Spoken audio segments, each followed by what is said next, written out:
안녕하세요. 주식은 역시 기리기리스의 기리씨입니다. 안녕하세요 여러분들. 자, 오늘은 삼성전자가 한순간에 그냥 7만원 넘게 올라가는 그런 모습을 보인 날입니다. 오늘 삼성전자가 이렇게 오른 이유는 뭔지, 그리고 앞으로는 어떤 흐름이 나타날지 한번 또 예상을 해보면서 오늘 공부 빠르게 끝내보도록 하겠습니다. 같이 공부하시죠. 렛츠 기릿!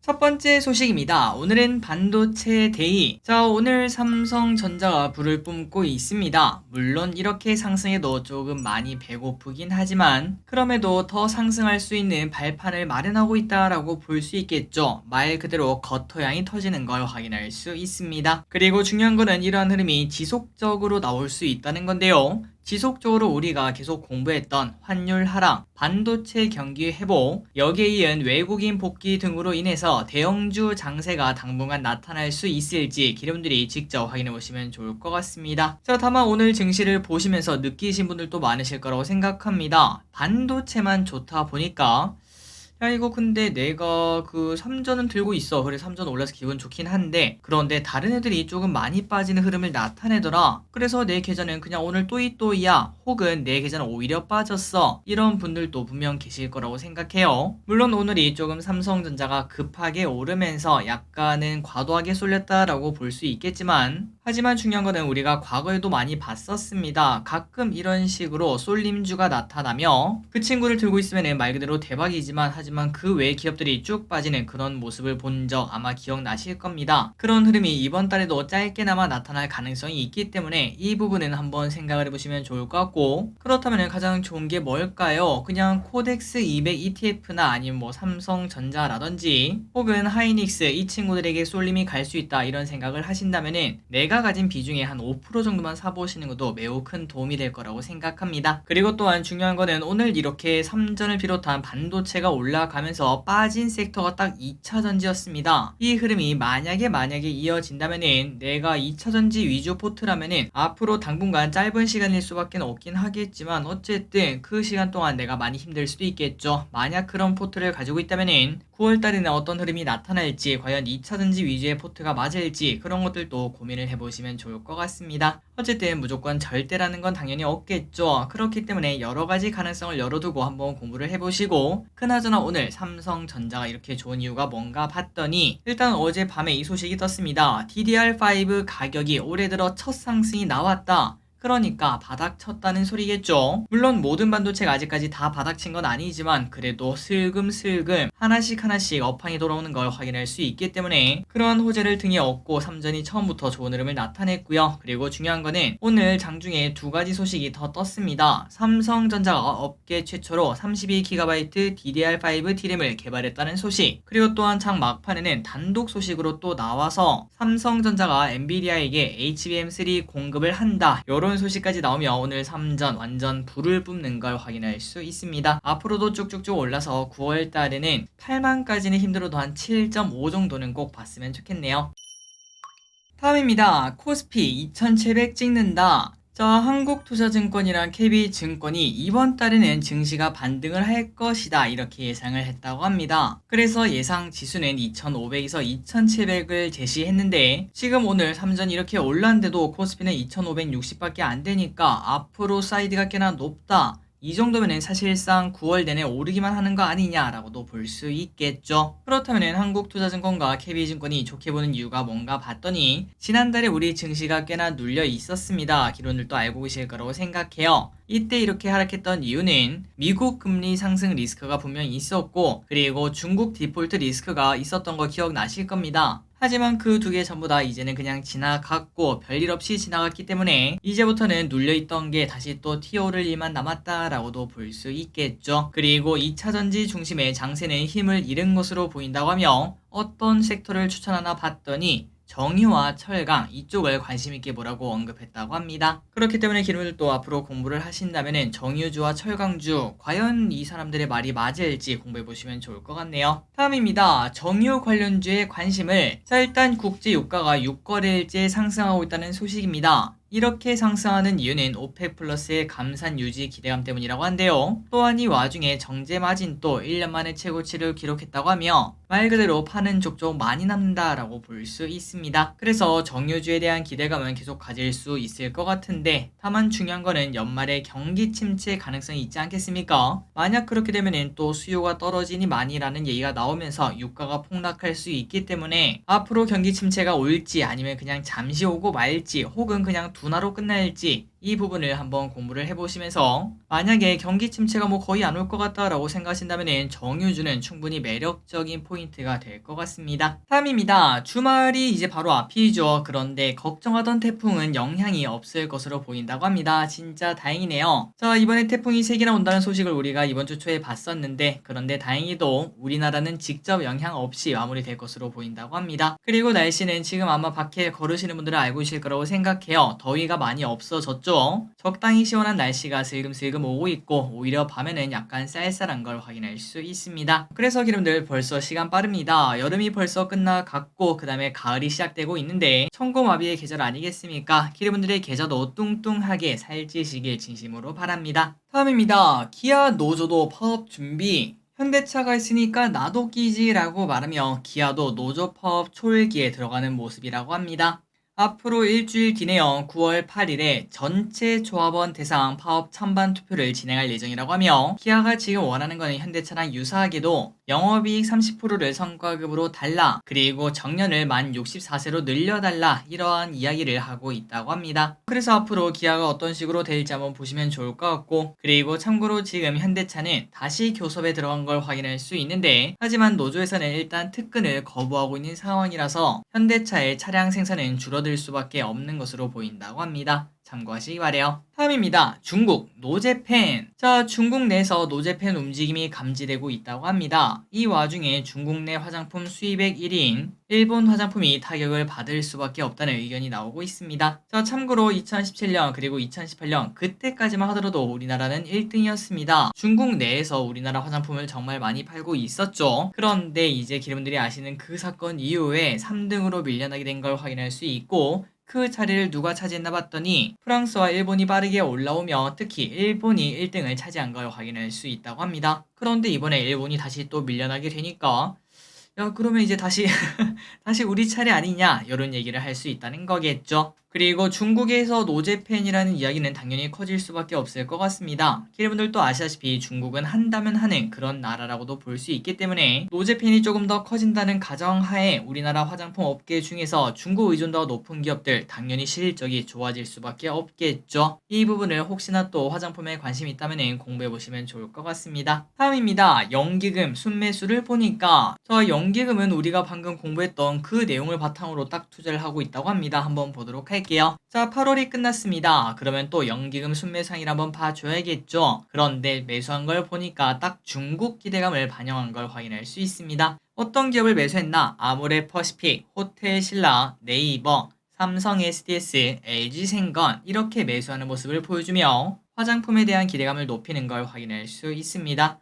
특히 중국 의존도가 높은 아모레퍼시픽과 LG생건 요 두 녀석을 매수를 하고 있죠. 그리고 그 반면 매도한 거는 포스코홀딩스, 삼성전자, LG화학, LG전자 그리고 기아 등 특히 포스코홀딩스를 대폭 매도한 걸 확인할 수 있었는데요. 개인적으로는 예전에 포스코홀딩스가 갑자기 급등하기 시작했을 때 그때 당시 기관들이 전부 다 이거 더 올라간다, 지금 또 싸다 이런 얘기를 하지 않았겠습니까? 그런데 개인적으로는 그때부터 좀 꺼림칙하다라고 생각을 했고 또한 매동을 봐도 그때부터 포스코홀딩스의 기간 매도가 쏟아지는 걸 확인할 수 있습니다. 물론 아직까지 끝난 게 아니기 때문에 포스코홀딩스의 주가 흐름은 조금 더 봐야겠지만 일단은 그렇게 리포트가 쏟아지고 난 다음부터는 실망스러운 모습을 계속 보여주고 있다고 합니다.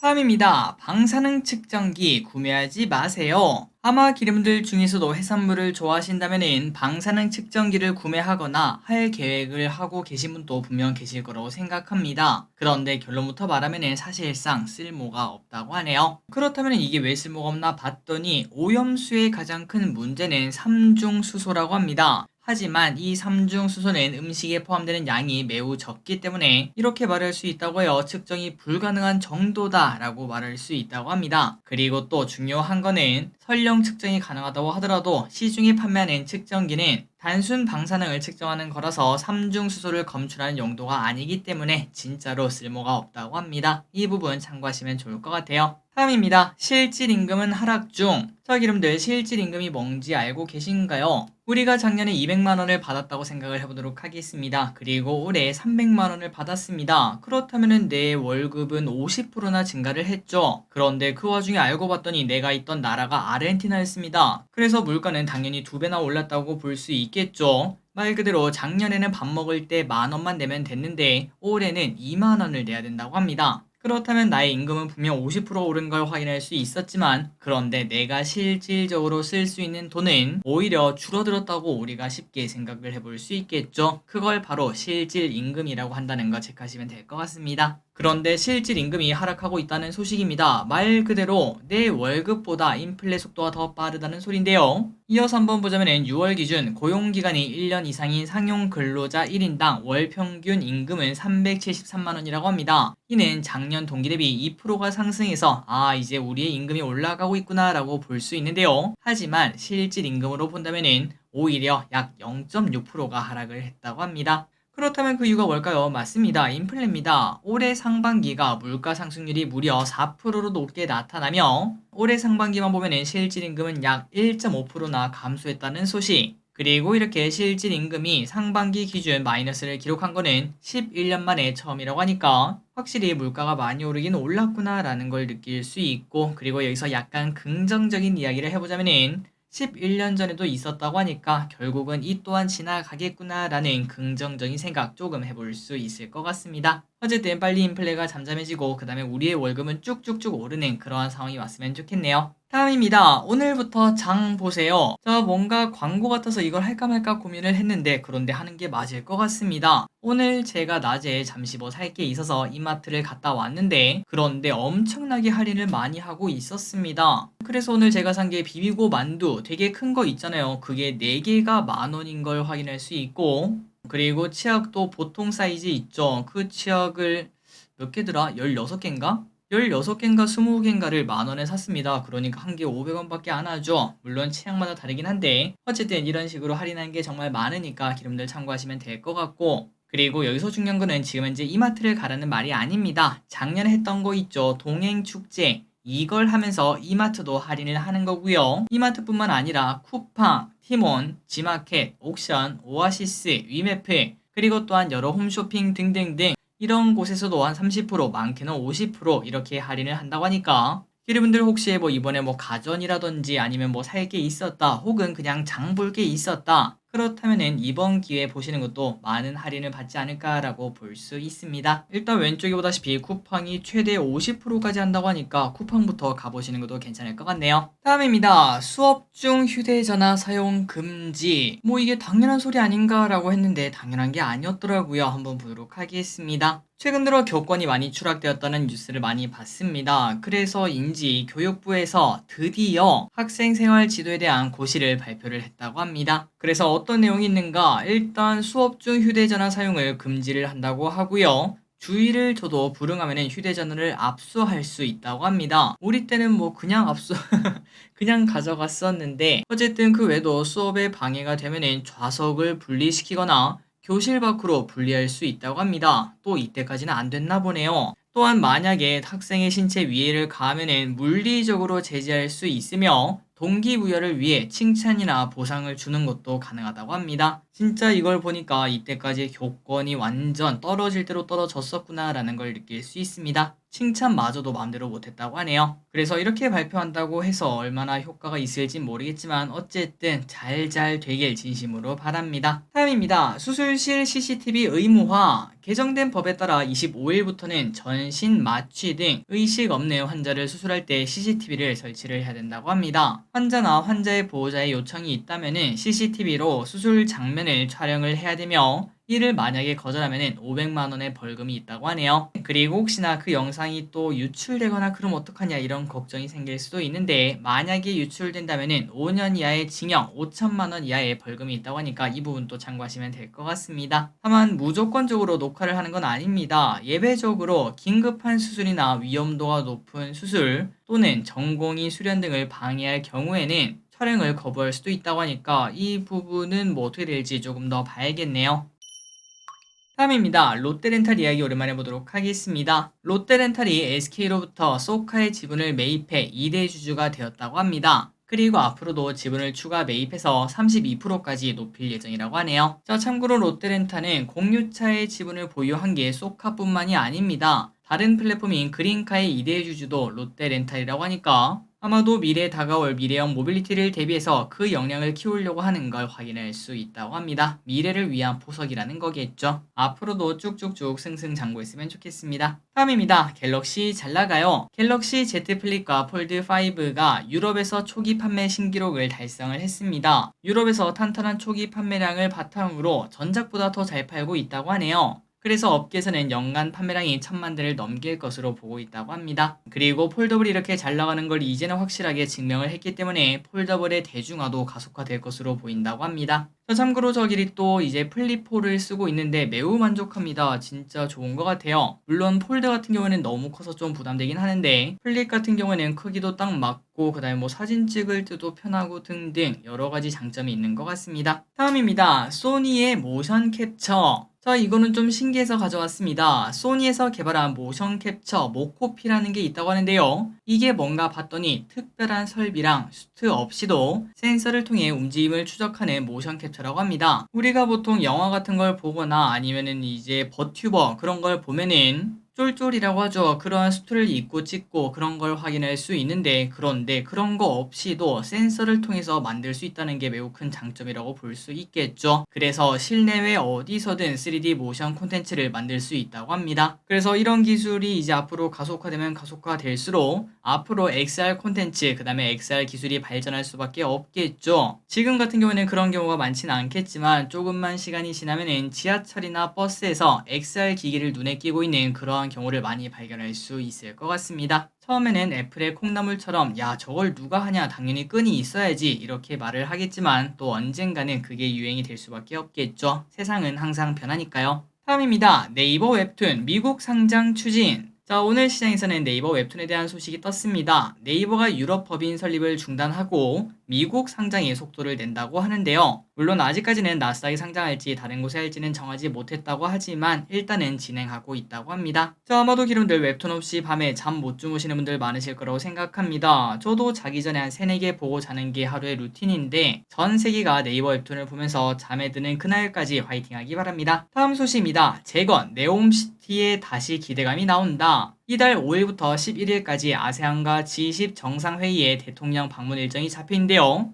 이번 순방의 목표는 한국 아세안 연대구상 추진과 2030 부산 엑스포 유치 총력전이라고 합니다. 앞서 대통령은 아세안과의 협력 기금을 늘리고 아세안 중시 기조를 갖추겠다는 연대구상을 공개한 바 있는데 이번에 조금 더 구체화된 걸 확인할 수 있다고 하네요. 그리고 또한 다음 주에 이런 소식도 나왔습니다. 빈살만의 금고지기라고 불리는 사우디 국부펀드가 다음 주에 방한한다 이런 소식이 뜨면서 오늘 네옴시티 관련주 그리고 또 우크라 관련 이야기가 나오면서 우크라 재건주 등등 이쪽에 관련된 기업들이 좋은 흐름을 나타냈습니다. 마지막입니다. 국민연금 개혁안 소식 보고 끝내보도록 할게요. 지난번에 우리가 관련된 내용 한번 봤었죠. 이번에 국민연금 개혁 관련 보고서가 나왔다고 합니다. 일단 목표는 93년까지 국민연금이 소멸되지 않도록 하는 것이라고 하며 이를 위해 보험료율, 연금 지급 개시 연령, 기금 투자 수익률 이런 것들을 수정을 했다고 하네요. 물론 아직까지는 미정입니다. 그냥 참고하시고 보시면 될 것 같아요. 일단 보험료율은 25년부터 점차적으로 올려서 최대 18%까지 올린다는 계획이며 그리고 연금 지급 개시 연령은 천천히 늘려 68세까지 늘어날 수 있다고 합니다. 마지막으로 국민연금 투자 수익률은 지금보다 0.5% 혹은 1% 늘릴 계획을 가지고 있다고 하네요. 물론 우리 입장에서는 알고 있습니다. 어쩔 수 없겠죠. 안 그러면 고갈이 돼버리니까 이렇게 바꿀 수밖에 없긴 한데 굳이 왜 또 내 차례 때 이러냐 라는 이야기는 분명 해볼 수는 있을 것 같습니다. 처음부터 계획을 잘 짜서 하지라는 아쉬움이 조금 남네요. 자, 오늘의 공부 여기까지 끝났습니다. 항상 이렇게 같이 공부해서 진심으로 감사합니다. 지금까지 계셨습니다. 빠이요.